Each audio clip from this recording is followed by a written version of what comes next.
नमस्कार. तर पिंगा ग पोरी पिंगा या मालिकेच्या आजच्या भागात आपण पाहणार आहोत की प्रेरणा वल्लरीच्या घरी आलेली असते. हे बघून वल्लरी खूपच खुश होऊन प्रेरणाला आनंदाने मिठी मारते आणि म्हणते की प्रेरणाताई तुम्ही आलात, तुम्हाला बघून खरंच खूप आनंद झाला. आणि ती प्रेरणाला विचारते की तुम्ही तुमची सगळी औषधं वगैरे व्यवस्थित घेऊन आलाय ना, आणि म्हणते की बरं आतापासून तुमची काळजी मी घेणार आहे, त्यामुळे अजिबात हलगर्जीपणा चालणार नाही. आता वल्लरी अचानक थोडीशी इमोशनल होते आणि प्रेरणाला म्हणते की प्रेरणाताई तुम्हाला कळतंय का, तुमच्या पोटात तुमचं हे जे पिल्लू आहे ना, त्याच्यामुळे तुम्ही खूप धाडसी होत चाललाय. आमच्या ज्या जुन्या भित्र्या प्रेरणाताई होत्या ना, त्या कुठेतरी गायब झाल्यात आणि आता या पिल्लूच्या धाडसी प्रेरणा आई म्हणून तुम्ही घडत चाललाय. खरंच खूप कौतुक वाटतं तुमचं. तेव्हा प्रेरणा वल्लरीला म्हणते की मला ना तू नक्की काय बोलते ते खरंच कळत नाही आहे गं. यावर वल्लरी म्हणते की प्रेरणाताई आज मला तुमचा अभिमान का वाटतोय माहिती आहे, कारण आत्ता आपल्यावर जी कठीण परिस्थिती आली होती ना, त्यात तुम्ही तुमच्या आईची बाजू न घेता माझ्या पाठीशी खंबीरपणे उभ्या राहिलात. तुम्ही तुमच्या आईला घरी पाठवून दिलं आणि माझी साथ दिली. स्वतःच्या कम्फर्टचाही विचार नाही केला, कुठल्याच गोष्टीचा विचार न करता माझी साथ दिली. प्रेरणाताई मी तर फक्त एक मैत्रीण आहे तुमची, पण त्या तर आई होत्या आणि तरीसुद्धा तुम्ही माझी बाजू घेतली. मी तुमचे कसे आभार मानू मला खरंच नाही कळत आहे. पण आता एक गोष्ट मात्र आहे की माझ्या मनामध्ये एक भीती आहे. तुमची आई तुमच्या बाळंतपणासाठी इथे आली होती, त्यांना तुम्ही पाठवून तर दिलंत, पण आता इथे तुम्ही माझ्या भरवशावर आलात. पण मी माझं काम सांभाळत, माझ्या सगळ्या गोष्टी सांभाळत तुमचा सांभाळ नीट करू शकेल ना? निलिमा काकू आणि सासूबाई जेव्हा तुम्हाला माझ्याबद्दल बोलायच्या तेव्हा तुमच्या मनात एकदाही अशी शंका नाही आली का हो, माझी सावली तुमच्या बाळावर पडली तर काहीतरी अनर्थ घडू शकतो, अपशकुन होऊ शकतो, एकदाही अशी शंका तुमच्या मनात डोकावून नाही का गेली? आता हे सगळं ऐकून प्रेरणा वल्लरीचा हात हातात घेते आणि तिला म्हणते की बस हा वल्लरी, आता हे सगळं मनातून काढून टाक. आणि म्हणते की आता एक गोष्ट मी सांगते तुला, ती ऐक. आणि ती वल्लरीला सांगायला लागते की ही गोष्ट नाही का रोपट्याची आहे. आणि ती सांगायला लागते की एक ना छान मोगऱ्याचं रोपटं असतं आणि त्याला जन्मापासून आपल्या फुलाचा सुगंध इतरांना द्यायचं एवढंच माहिती असतं आणि आपली फुलं इतरांना देऊन इतरांना आनंद द्यायचा एवढंच माहिती असतं. पण मग काय व्हायला लागतं, जसं जसं ते रोपटं वाढायला लागतं आणि त्याची फुलं वाढायला लागतात ना, तसं तसं वेगवेगळे पक्षी यायला लागतात आणि ते असे टोचे मारून मारून ती फुलं पाडायला लागतात आणि त्याचा आता या रोपट्याला त्रास व्हायला लागतो. हे सगळं त्या रोपट्याच्या मालकाला लक्षात येतं. म्हणूनच तो मालक येऊन त्या रोपट्याच्या भोवती एक आडोसा तयार करतो, कुंपण घालतो छोटंसं. त्या कुंपणामुळे ना पक्षी येऊ शकत नाही आणि त्या रोपट्याला त्रास द्यायला. पण ते रोपटं वाढण्यासाठी ज्या ज्या गोष्टी गरजेच्या असतात ना, ऊन, वारा, पाणी, ते मात्र मिळत राहतं त्या रोपट्याला आणि त्याच्याचमुळे ते आणखीन बहरायला लागतं. खूप वेळा वादळं येतात, जोराचा पाऊस येतो, पण तरीसुद्धा तो आडोसा असतो ना, ते कुंपण असतं ना, या रोपट्याला सगळ्यांपासून वाचवत राहतं. तेव्हा वल्लरी, मिठू आणि आता मनोज तिघेही प्रेरणाची ही गोष्ट मनापासून ऐकत असतात. आता प्रेरणा वल्लरीला विचारते की कळतंय का वल्लरी, आणि म्हणते की मी जर ते मोगऱ्याचं रोपटं असेल ना, तर माझ्या आयुष्यातील कुंपण तू आहेस. तेव्हा हे ऐकून वल्लरी आता खूप इमोशनल होते. तेव्हा प्रेरणा म्हणते की आणि आजची ही धाडसी प्रेरणा तुमच्यासमोर जी उभी आहे ना, जिचा तुम्हाला अभिमान वाटतोय, आणि तू जर माझ्या आयुष्यात आली नसती ना, तर कदाचित ही धाडसी प्रेरणा कधी जन्माला आलीच नसती. इतकी महत्त्वाची आहेस तू माझ्यासाठी, आणि कसल्या शंका घेऊन बसलीस ग मनात? तेव्हा मिठूसुद्धा प्रेरणाला म्हणते की बरोबर बोलतेस प्रेरणादी.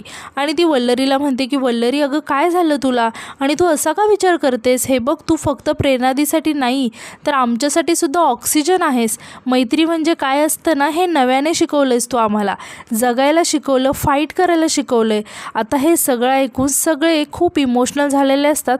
आता मनोजसुद्धा डोळे पुसत म्हणतो की तुम्ही मैत्रिणी पण ना, स्वतः पण रडता आणि दुसऱ्यांना पण रडवता.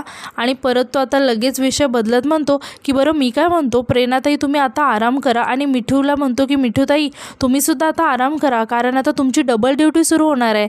आणि तो वल्लरीला म्हणतो की वल्लू चल जाऊया आपण. तेव्हा प्रेरणा मनोजला थांबवते आणि म्हणते की अजिबात नाही या, वल्लरी कुठेही येणार नाही. तुमच्याबरोबर आता मी जितके दिवस इथे आहे ना, तितके दिवस तुमची बायको ना माझ्याजवळ असणार आहे. त्यामुळे विसरा आता तुमच्या बायकोला, कारण माझी सगळी काळजी वल्लरी स्वतः घेणार आहे असं तीच म्हणाली आहे मला. त्यामुळे आता काही मी तिला सोडणार नाही. आता मनोज म्हणतो की मी काय म्हणतो, तुम्ही तिघी मैत्रिणी आमच्या घरात राहता का? म्हणजे माझी आई आई आणि आलेले पाहुणे तेजाताईंच्या घरात राहतो, चालेल का? तेव्हा या तिघी खूप खुश होतात आणि म्हणतात की हो चालेल. तर वल्लरी आनंदाने प्रेरणाला मिठी मारते. तर आता यानंतर मध्यरात्री आपण पाहतो की प्रेरणा झोपेतून अचानक दचकून जागी होते आणि तिला खूपच अस्वस्थ फील व्हायला लागतं आणि ती वल्लरीला आवाज देते. तेव्हा वल्लरीसुद्धा घाबरून जागी होते आणि ओरडायला लागते की प्रेरणाताई काय झालं तुम्हाला, ठीक आहात ना तुम्ही? आणि ती मिठूलासुद्धा आवाज द्यायला लागते की पटकन इकडे या मिठूताई. तेव्हा मिठूसुद्धा झोपेतून जागी होऊन धावतच आतमध्ये येते आणि घाबरून विचारायला लागते की काय झालं. तर प्रेरणा आता या दोघींकडेही आश्चर्याने बघत असते. आता या दोघींची खूपच धावपळ उडालेली असते. तर प्रेरणा मात्र या दोघींकडेही शॉक होऊन बघत असते. आता वल्लरी मिठूला म्हणते की तुम्ही ना अजित भाऊंना फोन करा पटकन. तेव्हा प्रेरणा वल्लरीला थांबवते आणि म्हणते की मला काही होत नाही आहे. तेव्हा आता वल्लरी म्हणते की हो आत्ताच तर तुम्ही म्हणालात ना की त्रास होतोय म्हणून. तेव्हा मिठू म्हणते की आणि तू अशी आता ओरडलीस तर आम्हाला वाटलं की तुला काहीतरी होतंय. तेव्हा प्रेरणा म्हणते की हो मला काहीतरी होतंय पण त्रास होत नाही आहे, भूक लागली आहे खूप. आणि म्हणते की मला काहीतरी खायला द्या ना प्लीज. आता वल्लरी आणि मिठू दोघीही घड्याळाकडे बघायला लागतात आणि खूप टेन्शनमध्ये येतात. आता वल्लरी म्हणते की प्रेरणाताई तुम्हाला 2 वाजता भूक लागली आहे. तेव्हा प्रेरणा म्हणते की मला नाही गं, पिल्लूला हवं आहे. मला ना खूप क्रेविंग्स होत आहेत गं वल्लरी, म्हणजे खूप डोहाळे लागलेत वाटतं मला. यावर वल्लरी म्हणते की हो मी असं ऐकलं होतं की डोहाळे लागले की बायकांना कधीही भूक लागते. आणि ती प्रेरणाला विचारते की तुम्ही सांगा काय हवं आहे तुम्हाला. तेव्हा प्रेरणा खुश होऊन वल्लरीला सांगते की मला ना मस्त काहीतरी कुरकुरीत हवं आहे. तेव्हा वल्लरी म्हणते की भजी आणि पटकन म्हणते की चला भजी बनवूया. तेव्हा मिठू आणि वल्लरी आता भजी बनवण्यासाठी म्हणून जायला लागतात. तेव्हाच प्रेरणा त्या दोघींनाही थांबवते आणि म्हणते की मला ना कुरकुरीत काहीतरी हवंच आहे पण असं मस्त यम्मीसुद्धा हवं आहे, म्हणजे असं समोर आलं ना की तोंडाला पाणी सुटलं पाहिजे. जमेल ना तुम्हा दोघींना? तेव्हा वल्लरी म्हणते की हो जमेल ना. तेव्हा प्रेरणा जोरात ओरडत म्हणते की अगं मग जा ना. तेव्हा वल्लरी आणि मिठू पटकन धावतच तिथून किचनमध्ये जातात. आता वल्लरी आणि मिठू दोघी किचनमध्ये आलेले असतात आणि दोघी खूपच गोंधळून गेलेले असतात की प्रेरणाला नक्की काय हवं आहे. आता या दोघीही विचारात पडलेले असतात की कुरकुरीत आणि यमी असं काय आहे. आता मिठू म्हणते की वल्लरी हिला यमी हवं आहे म्हणजे पास्ता बनवू शकतो, मग कुरकुरीत. तेव्हा वल्लरी म्हणते की भजी. यावर मिठू म्हणते की पण तिला हे दोन्ही एकत्र हवं आहे ना, म्हणजे पास्त्यामध्ये भजी कुस्करून द्यायची का. तेव्हा वल्लरी म्हणते की गप्प बसावं मिठूताई. तर इकडून आता प्रेरणा या दोघींनाही आवाज देऊन विचारायला लागते की झालं का. तेव्हा आता या दोघी घाबरून म्हणतात की हो हो झालं 5 मिनिट. आणि त्या पटकन आता तयारीला लागतात. आता वल्लरी पटकन भजी बनवायला घेते तर मिठू पास्ता बनवायला घेते. आता मिठू खूपच झोपेत असते आणि ती झोपेतच पास्ता बनवायला लागते. तेव्हा वल्लरी मिठूला म्हणते की मिठूताई आवरा ना पटपट, काय करताय तुम्ही. तर इकडे प्रेरणा दोघींनाही लगातार आवाज देत असते. आता या दोघी कसाबसा भजी आणि पास्ता बनवतात आणि प्रेरणासाठी घेऊन येतात. तेव्हा प्रेरणा हे बघून खूप खुश होते. आता परत तिचा अचानक मूड बदलतो आणि ती म्हणते की पण मला गरम नको आहे, मला थंड हवं आहे, मला ना यमी हवं आहे काहीतरी पण गोड हवं आहे आणि कुरकुरीत तळलेलं हवं आहे, काहीतरी पण थंडगार हवं आहे. तेव्हा मिठू आणि वल्लरी खूप आश्चर्याने प्रेरणाकडे बघायला लागतात. तेव्हा प्रेरणा वैतागत म्हणते की तुम्हाला ना काहीच कळत नाही, मी ना एक लिस्ट करते. आणि ती परत सांगायला लागते की मला ना मस्त यम्मी काहीतरी हवं आहे पण ते गोड असायला हवं, कुरकुरीत तळलेलं काहीतरी हवं आहे पण थंडगार असायला हवं आणि त्यावर असं मस्त तिखट भुरभुरायचं. तेव्हा मिठू आणि वल्लरी खूप गोंधळून जातात की हा नक्की कोणता पदार्थ आहे जे प्रेरणा सांगते. तेव्हा प्रेरणा विचारते की जमेल ना तुम्हाला. तेव्हा मिठू वैतागत म्हणते की नाही जमणार. तेव्हा वल्लरी आता मिठूला शांत करत म्हणते की हो जमेल जमेल प्रेरणाताई आम्हाला. आणि ती मिठूला घेऊन आता किचनमध्ये जायला लागते. तेव्हाच प्रेरणा परत त्या दोघींनाही थांबवते आणि म्हणते की त्याच्यामध्ये ना अंड पण फोडून घाला हा. तेव्हा मिठू शॉक होऊन म्हणते की अंड आणि तू. यावर आता प्रेरणा म्हणते की मला नको आहे गं, पिल्लूला हवं आहे ना. तेव्हा आता वल्लरी विचारते की तुमच्या पिल्लूला अंड चालेल. यावर प्रेरणा म्हणते की का नाही चालणार, पिल्लूच्या बाबांना अंड खूप आवडतं ना. तेव्हा वल्लरी म्हणते की बरं चालेल. तेव्हा प्रेरणा जोरात ओरडत म्हणते की अगं मग जा ना. तेव्हा वल्लरी आणि आता मिठू पटकन तिथून किचनमध्ये निघून जातात. तर आता या दोघीही खूपच टेन्शनमध्ये आलेले असतात आणि विचार करत असतात की हा असा नक्की कुठला पदार्थ आहे. तेव्हा मिठू म्हणते की वल्लरी एक आयडिया आहे, आपण थंडगार श्रीखंड घेऊया, त्याच्यानंतर त्या शेंगदाण्याचा कूट घालूया आणि ते तळूया आणि वरून मिरची पावडर भुरभुरूया. तेव्हा हे ऐकून वल्लरी खूप खुश होते आणि म्हणते की चालेल. आता मिठू फ्रीजमधील आईस्क्रीम काढते आणि वल्लरीला विचारते की काय करायचं या आईस्क्रीमचं. व वल्लरी मिठूला म्हणते की हे स्कूप घ्या आणि आईस्क्रीमचे 2 स्कूप काढ आणि त्याचे छान लाडू वळा आणि डीप फ्रीजिंगला ठेवून द्या. तेव्हा मिठू आश्चर्याने विचारते की आईस्क्रीमचे लाडू वळून काय करणार आहेस तू? तेव्हा वल्लरी सांगते की आईस्क्रीम थंडगार असतं, गोड असतं, आपण आता त्याला तळायचं. हे ऐकून मिठू शॉक होऊन विचारते की काय? आणि म्हणते की प्रेरणासोबत तुझं पण डोकं सरकलं आहे का वल्लरी? तेव्हा वल्लरी म्हणते की माझं काही डोकं बिकं सरकलेलं नाही आहे आणि मी गंमतसुद्धा नाही करत आहे. आणि आता मिठू टेन्शनमध्ये येत विचारते की पण हे सगळं खाऊन तिला काही होणार तर नाही ना? तेव्हा वल्लरी सांगते की अहो मिठूताई, ही रेसिपी मी स्वतःही खाल्ली आहे. माझी एक सिनियर ॲडव्होकेट आहे, तिच्या घरी पार्टी होती तेव्हा मी हे खाल्लं आहे. आता यानंतर वल्लरी आणि मिठू प्रेरणासाठी ते फ्राईड आईस्क्रीम बनवून घेऊन जातात आणि तिला सांगतात की तू जसं सांगितलं आहे तसं सगळं टाकून हे बनवलं आहे. आणि तिच्याजवळ ते आईस्क्रीम ठेवून त्या दोघीही जायला लागतात. आता या दोघींचंही लक्ष परत अचानक प्रेरणाकडे जातं. तेव्हा प्रेरणा मस्त चिंच खात असते. तेव्हा वल्लरी आणि मिठू खूप टेन्शनमध्ये येतात आणि प्रेरणाकडे बघायला लागतात. आता प्रेरणाला वल्लरी विचारते की प्रेरणाताई, तुम्ही चिंच खाताय, पण आम्ही आता तुमच्यासाठी जे फ्राईड आईस्क्रीम बनवले ते कोण खाणार? तेव्हा प्रेरणा म्हणते की अगं खावंसं वाटत होतं मला, पण तुम्ही इतके छान छान काय काय बनवताय ना, मग नुसतेच वास येत होते. मग पिल्लूला अजूनच भूक लागली ना, आणि मग पिल्लूला चिंचेची भूक लागली. मग मला आठवलं की पिल्लूच्या बाबांनी चिंच डब्यात पॅक करून दिली होती मला, तीच खाते आता.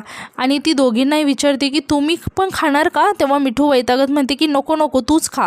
तेव्हा आता प्रेरणाला खूप वाईट वाटतं आणि ती या दोघींनाही सॉरी म्हणायला लागते आणि म्हणते की सॉरी, माझ्यामुळे माझे डोहाळे जरा विचित्रच आहेत ना जरा, पण मी तरी काय करू? तेव्हा वल्लरी म्हणते की पण मग आता आम्ही तुमच्यासाठी जे फ्राईड आईस्क्रीम बनवले ते कोण खाणार? तेव्हा प्रेरणा हे ऐकून खूप खुश होते आणि म्हणते की फ्राईड आईस्क्रीम, पण ते तुम्हीच खा, मी आपली चिंच खाते. आता मिठू हळूच वल्लरीला म्हणते की वल्लरी, हिचे डोहाळे असे चालत राहिले ना तर आपलं काही खरं नाही. म्हणजे उद्या रात्री उठून 2 वाजता म्हणायची की मला आसामच्या चहाची आठवण येते, मग आपण काय करायचं? आपली वाट लागेल यार. आता प्रेरणा या दोघींकडेही बघतच असते आणि ती खूप इमोशनल होते आणि म्हणते की वल्लरी, मिठू, माझ्यामुळे झोपमोड झाली ना तुमची? तेव्हा वल्लरी आणि मिठू दोघेही प्रेरणाला समजावत म्हणतात की अहो प्रेरणाताई, तुम्ही रडताय का असं? म्हणून ते दोघेही प्रेरणाजवळ जातात आणि तिचे डोळे पुसायला लागतात. आता वल्लरी प्रेरणाला म्हणते की कसं असतं ना, डोहाळे लागल्यावर बायकांना माहेरी का असावं असं वाटतं माहिती आहे तुम्हाला? कारण की बाळाला माहिती असतं त्याचे सगळे हट्ट फक्त त्याची मावशी पुरवू शकते, म्हणूनच तर मावशी बाळाची फेवरेट असते ना. आता वल्लरी आणि मिठू दोघीही प्रेरणाशी बोलत असतात, मात्र प्रेरणा मध्येच अचानकच बोलता बोलता झोपून जाते. तेव्हा वल्लरी आणि मिठू दोघी हसायला लागतात आणि आजचा एपिसोड इथे संपतो. तर उद्याच्या एपिसोडमध्ये आपण असं पाहणार आहोत की घरामध्ये काही पाहुणे आलेले असतात, तर ते पाहुणे आणि वल्लरीचे बाबा असे सर्वजण गप्पा मारत बसलेले असतात. तेव्हाच आता मनोज येतो आणि इंदुताईंना म्हणतो की आई, मी निघतोय आता कामाला. तितक्यात आता त्या पाहुण्यांची मुलगी येऊन मनोजला थांबवते आणि म्हणते की थांबा, तुमच्यासाठी डबा केला आहे, घेऊन जा ना. तेव्हा वल्लरीचे बाबा तात्या तिच्याकडे बघायला लागतात आणि त्यांना हे जरा विचित्र वाटतं. यानंतर ते त्या पाहुण्यांशी बोलत म्हणायला लागतात की गोवर्धन आप्पा, वल्लरी माझी मुलगी आहे, मग तिच्या संसारात बिबे का पेरतोयस तू? तिचा संसार सुखाचा चालू आहे तर चालू दे ना. तितक्या तिथे इंदुताई येतात आणि तात्यांना म्हणायला लागतात की हे कोणी सांगितलं तुम्हाला? माझ्या लेकाने काय बिना मुलाबाळाचं आयुष्य काढायचं का? म्हणूनच या धुरपदेच्या लेकीसोबत माझ्या मण्याचं लग्न लावून द्यायचा निर्णय घेतलाय मी. तेव्हा हे ऐकून तात्या खूप शॉक होऊन इंदुताईंकडे बघायला लागतात आणि त्यांना खूप वाईट वाटतं. आणि आजचा एपिसोड इथे संपतो. तर आजचा एपिसोड तुम्हाला कसा वाटला हे कमेंटमध्ये नक्की सांगा आणि उद्याच्या नवीन एपिसोडसाठी आपल्या चॅनलला सबस्क्राईब करायला विसरू नका. धन्यवाद.